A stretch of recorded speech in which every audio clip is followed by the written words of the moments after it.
दोस्तों, आपने कई बार लोगों को कहते सुना होगा कि मेरे नसीब में ही नहीं है, या नसीब में होता तो जरूर मिल जाता, या फिर यह कहावत कि नसीब से ज्यादा किसी को नहीं मिलता जरूर सुनी होगी। आज मैं नसीब की बात इसलिए कर रहा हूं क्योंकि आज की कहानी नसीब का लिखा एक रोचक कहानी इसी विषय पर आधारित है। इस वीडियो में आप देखिए क्या होता है। 15वीं सदी की यह कहानी है। किसी एक गांव में बहुत ज्ञानी पंडित रहा करता था। पंडित आजू बाजू के सारे ही गांवों में बहुत प्रख्यात था और इसी वजह से धनवान भी। पंडित का परिवार ज्यादा बड़ा नहीं था।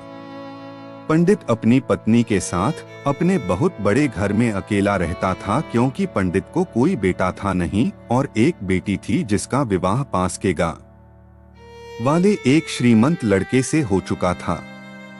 पंडित ने शादी से पहले अपने होने वाले दामाद की अच्छे से जांच पड़ताल की थी और अपनी बेटी का भविष्य भी ठीक से पढ़ा था, तब जाकर उसने बेटी की शादी की थी।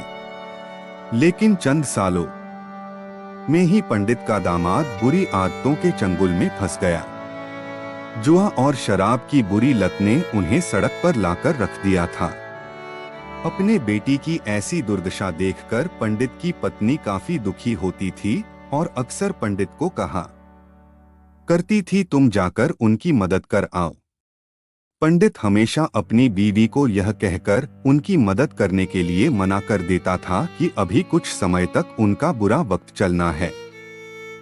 हम चाहे कितनी ही कोशिश कर ले, जो उनके नसीब में नहीं है वह उन्हें नहीं मिल पाएगा।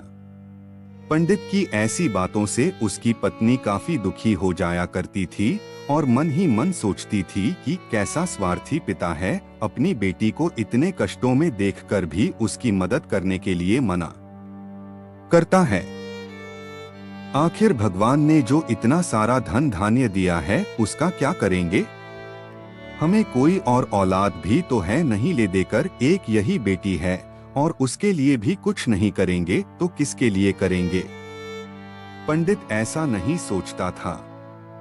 ऐसा नहीं है कि पंडित अपनी पुत्री से प्रेम नहीं करता था, लेकिन उसने अपनी पुत्री की कुंडली इतने अच्छे से पढ़ी थी और वह यह पहले से ही जानता था कि वह चाहे किसी भी लड़के से शादी करती, लेकिन उसके जीवन में यह समय आने वाला ही था और बिना इसे भुगते उसको छुटकारा नहीं मिलने वाला था। एक दिन खाने पीने के लिए भी मोहताज हो चुके पंडित के बेटी और दामाद उसके घर पर आए। पंडित ने और उसकी बीवी ने दोनों का खूब आदर सत्कार किया और खूब अच्छा खाना खिलाया। बेटी और दामाद की पंडित से सहायता मांगने की हिम्मत ना हुई, इसलिए वह बिना बोले ही वापस अपने घर को लौटने लगे। लेकिन माँ तो माँ होती है। पंडिताइन से रहा नहीं गया और बिना पंडित की इजाजत के उसने चोरी छुपे बूंदी के लड्डू बनाकर उसमें सोने के सिक्के रख दिए और बेटी और दामाद को दे दिए ताकि बेटी और दामाद की कुछ आर्थिक सहायता हो सके। पंडिताइन यह भी जान गई थी कि बेटी और दामाद शर्म के मारे उनसे मदद नहीं मांग रहे थे, इसलिए उसने बेटी और दामाद को भी लड्डुओं में छिपे सिक्कों के बारे में कुछ नहीं बताया। जाहिर सी बात है कि जब वो लोग घर पर जाकर लड्डू खाएंगे तो उन्हें उसमें सोने के सिक्के मिल जाएंगे। इस तरह बिना उनके मांगे ही उन तक मदद पहुंच जाएगी। सोचकर पंडिताइन मन ही मन अपने बेटी की मदद करने के लिए खुश होने लगी। पंडित के दामाद और बेटी उन दोनों का आशीर्वाद लेकर अपने घर के तरफ रवाना हो गए। उन दिनों गाड़ियां तो होती नहीं थी, घोड़ा गाड़ी या बैलगाड़ियां चलती थी। पैसे ना होते तो और चीजों की लेन देन से भी व्यवहार होता था। बेटी और दामाद का गांव पंडित के घर से कोसों दूर था, फिर भी पैसों की कमी के चलते वह चलकर अपने गांव की तरफ निकल पड़े। थोड़े दूर ही चले थे कि पंडित की बेटी के पैर में मोच आ गई और अब उसको चलना भी मुश्किल हो गया। पंडित के दामाद ने जब देखा कि उसकी बीवी अब बिल्कुल चलने में सक्षम नहीं है, तो उसने एक टांगा अपने घर तक किराए पर ले लिया। दोनों पति पत्नी टांगे में बैठकर घर तक पहुंच गए, लेकिन टांगे वाले को देने के लिए उनके पास पैसे थे नहीं, इसलिए पंडिताइन ने जो बूंदी के लड्डू उन्हें दिए थे वही किराए के तौर पर उस टांगे वाले को दे दिए। टांगे वाला बूंदी के लड्डू को लेकर वहां से चला गया। टांगे वाला अपने घर की तरफ जा रहा था, तब उसे एक हलवाई की दुकान दिखी। उसने सोचा कि थोड़े से बूंदी के लड्डुओं से मेरे घर के लोगों का पेट थोड़ी भरने वाला है। इससे अच्छा मैं इन बूंदी के लड्डुओं को बेचकर उनसे कुछ चावल खरीद लेता हूँ। टांगे वाले ने बूंदी के लड्डू हलवाई को बेच दिए। जिस गांव में वह हलवाई रहता था, उसी गांव में एक आदमी ने अपने घर पर पूजा रखी थी और उसी पंडित को उस पूजा के लिए बुलवाया था। पूजा में लगने वाले प्रसाद के लिए उस आदमी ने उसी हलवाई से बूंदी के लड्डू लिए जहां पर उस टांगे वाले ने बेचे थे। हलवाई ने भी उस आदमी को टांगे वाले से खरीदे हुए लड्डू ही पहले दिए ताकि वह खराब ना हो जाए, क्योंकि वह नहीं जानता था यह लड्डू कब बने हैं।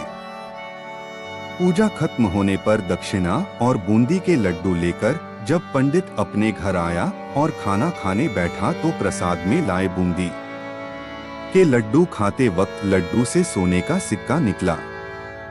इस घटना को देखकर पंडिताइन की आंखों से आंसू बहने लगे।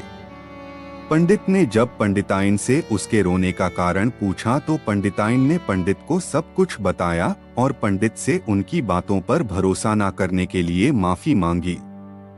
पंडित ने पंडिताइन के आंसू पोंछे और कहा कि तुम्हारी तरह मैं भी हमारी बेटी को बहुत प्रेम करता हूँ, लेकिन अगर हम उसकी अब मदद करते हैं तो दामाद हमसे हमेशा ऐसे ही मदद की अपेक्षा रखेगा और अपनी बुरी आदतों को कभी नहीं छोड़ेगा।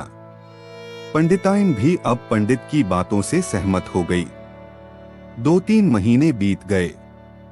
पंडित के दामाद और बेटी फिर से एक बार उसके घर आए और इस बार उनकी परिस्थिति पहले से बेहतर थी, क्योंकि पिछली बार खाली हाथ जाने के बाद दामाद ने नया काम शुरू किया था और अपनी सारी बुरी आदतें भी छोड़ दी थी।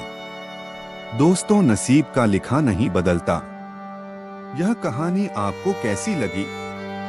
क्या आप भी नसीब पर भरोसा रखते हैं, या फिर आप उन लोगों में से हैं जो अपना नसीब खुद अपने हाथों से लिखना चाहते हैं?